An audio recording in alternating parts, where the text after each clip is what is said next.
Hello everyone, আসসালামু আলাইকুম। কেমন আছেন সবাই? আশা করছি আল্লাহর রহমতে সবাই ভালো আছেন। আমরাও আলহামদুলিল্লাহ ভালো আছি।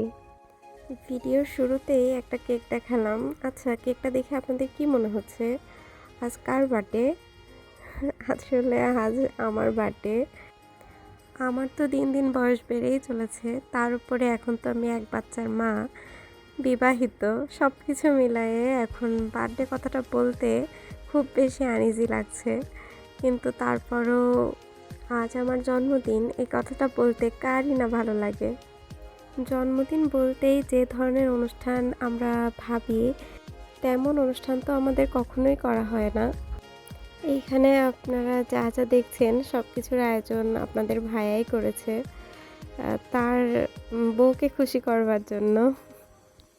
মেয়ের জন্মদিন হোক বা আপনাদের ভাইয়ার জন্মদিন, আমরা তো কোনো কিছুই বাইরে থেকে আনা হয় না, সব কিছুতেই আমি তো আমার হাতের জাদু দেখাই, কিন্তু তিনি তো এত কিছু পারেন না। তো সব কিছু চেষ্টা করেছেন বাইরে থেকেই নিয়ে এসে আমাকে একটু স্পেশাল ট্রিট দেওয়ার। হাজব্যান্ডের কাছ থেকে এমন ছোট্ট ছোট উপহার পেতে কারই না ভালো লাগে। তো আমি তো অনেক বেশি খুশি ছিলাম ওই সময়টা। ওই দিনই আমি আবার বাসায় ফালুদা আর সেমাই রান্না করেছিলাম। আমার বাসায় গেস্ট আসবার কথা ছিল, তো ওগুলো এনে রেখে দিয়েছিলাম পাশে আপনাদের দেখানোর জন্য। আসলে ওইটা এই উদ্দেশ্যে না, আপনাদের ভাইয়া কেক আনছিল আর সাথে তেহারি। আমার তেহারি খুব পছন্দ, তেহারি বিরিয়ানি এই টাইপের খাবার।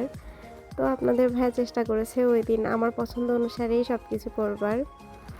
বলতে বলতে এখানে তো আমাদের কেক কাট করা হয়েই গেছে। তারপরে ফার্স্ট টাইমে আমার মেয়েকে খাওয়াই দিলাম, তারপর আপনাদের ভাইয়াকে, আপনাদের ভাইয়াও আবার আমাকে একটু খাইয়ে দিয়েছে। এরপর এই তো খাবার নিয়ে বসেছি, সাথে আমার মেয়েও আছে, আমি আমার মেয়েকে খাওয়াই দিছিলাম। আর আপনাদের ভাইয়া এই টাইপের খাবার পছন্দ করে না খুব একটা, আর গরুর মাংস দিয়ে হলে তো আরোই খায় না, তো এটা খাইনিও। আর এখানে বাইরে ঘুরতে যাবার ভিডিও দেখছেন। আগের ভিডিওতে বলেছিলাম যে আমরা রমনা পার্কেও ঘুরতে গিয়েছিলাম, কিন্তু ওই ভিডিও তো আপনাদের সঙ্গে শেয়ার করা হয়নি, তো আজ শেয়ার করলাম। আসলে এই দিনটা যেহেতু বিজয় দিবস ছিল, সবাই লাল সবুজে সব কিছু পরে আসছিল, কিন্তু আমাদেরই ছিল না শুধু।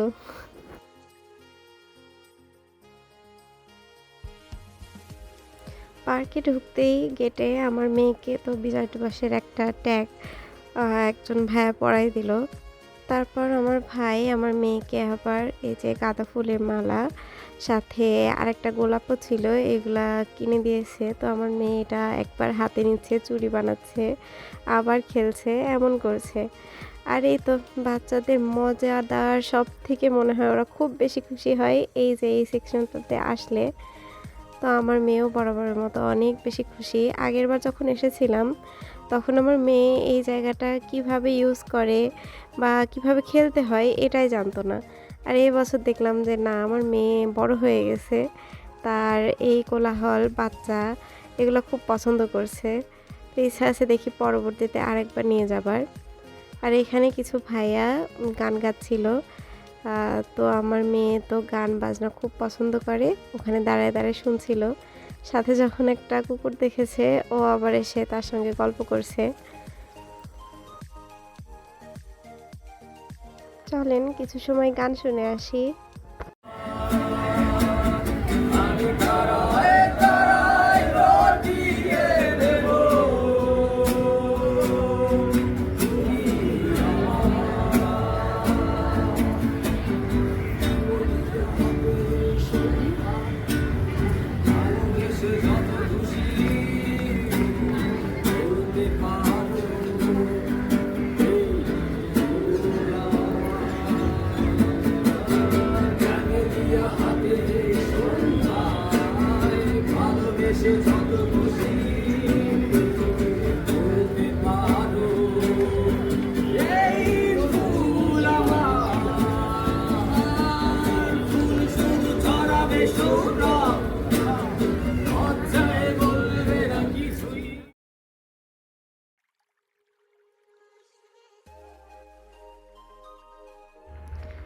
এরপর ঘোরাঘুরি শেষে আমরা তো বাসায় চলে আসছিলাম। আমার ভাই যেহেতু পরের দিন চলে যাবে, তো আমি খুব তাড়াহুড়া করে এখানে ফালুদা বানিয়ে নিচ্ছিলাম।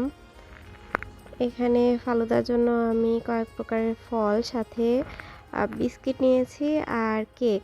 এই ২টা দিলে ফালুদার টেস্ট অনেক বেশি ভালো লাগে, খেতে অনেক বেশি ভালো লাগে।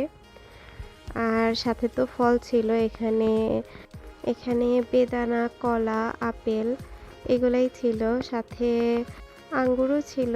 আসলে ভিডিওটা অনেক আগের, যার জন্য আমি কি দিয়েছিলাম এখন আমার নিজেরও হয়তোবা খুব একটা মনে নেই। এর মাঝে একটা ইম্পর্টেন্ট কথা বলি আপনাদের সঙ্গে।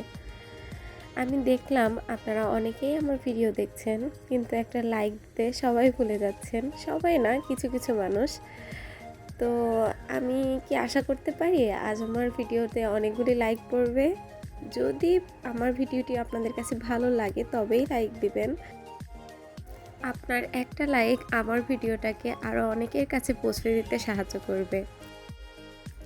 আমার ভিডিওটি যদি আপনাদের কাছে আরও অনেক বেশি ভালো লেগে থাকে তাহলে আপনারা আমাকে কমেন্টসের মাধ্যমে জানাতে পারেন। আর তার থেকেও যদি বেশি ভালো লেগে থাকে তাহলে অবশ্যই আমার চ্যানেলটি সাবস্ক্রাইব করবেন।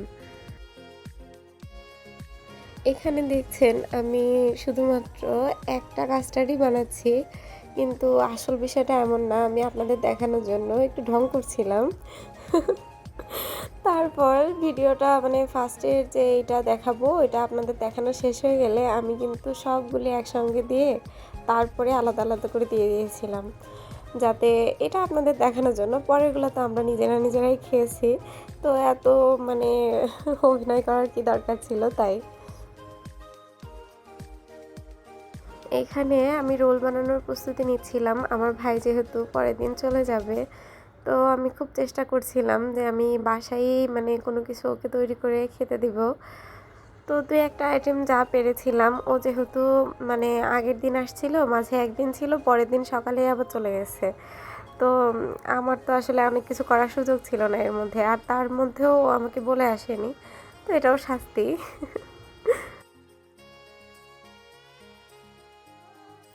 রোল বানানোর জন্য সবাই যে শিটটা ইউজ করে, অনেকে আছে কিনে আনেন, আবার অনেকে আছেন যে রুটির উপর রুটি দিয়ে বেলে তারপর ওটা আগুনে দিয়ে ছেঁকে তারপর মানে রেডি করেন। আবার অনেকেই আছেন যারা হচ্ছে শুধুমাত্র ব্যাটার দিয়ে তারপর তৈরি করেন, কিন্তু আমার বিষয়টা তা না। আমি যে এইভাবে তৈরি করি, আমার যখন খুব তাড়াহুড়া থাকে তখন আমি এইভাবে স্প্রিং রোল বানাই। যেমন আপনার ছোট ছোট করে লেচি কেটে তারপরে আমি এমন পাতলা পাতলা রুটি তৈরি করি। একদম এই রুটিটা অনেক বেশি পাতলা হয় ছোট্ট ছোট্ট লেচি কাটার কারণে। আমি এই খাবারটার মধ্যে যে পুরটা ইউজ করছি তার শর্টস একটা ভিডিও আমি আপনাদের সঙ্গে অনেক আগেই শেয়ার করেছি। যাই হোক, আজ এখানেই বিদায় নিচ্ছি। আল্লাহ হাফেজ, আসসালামু আলাইকুম।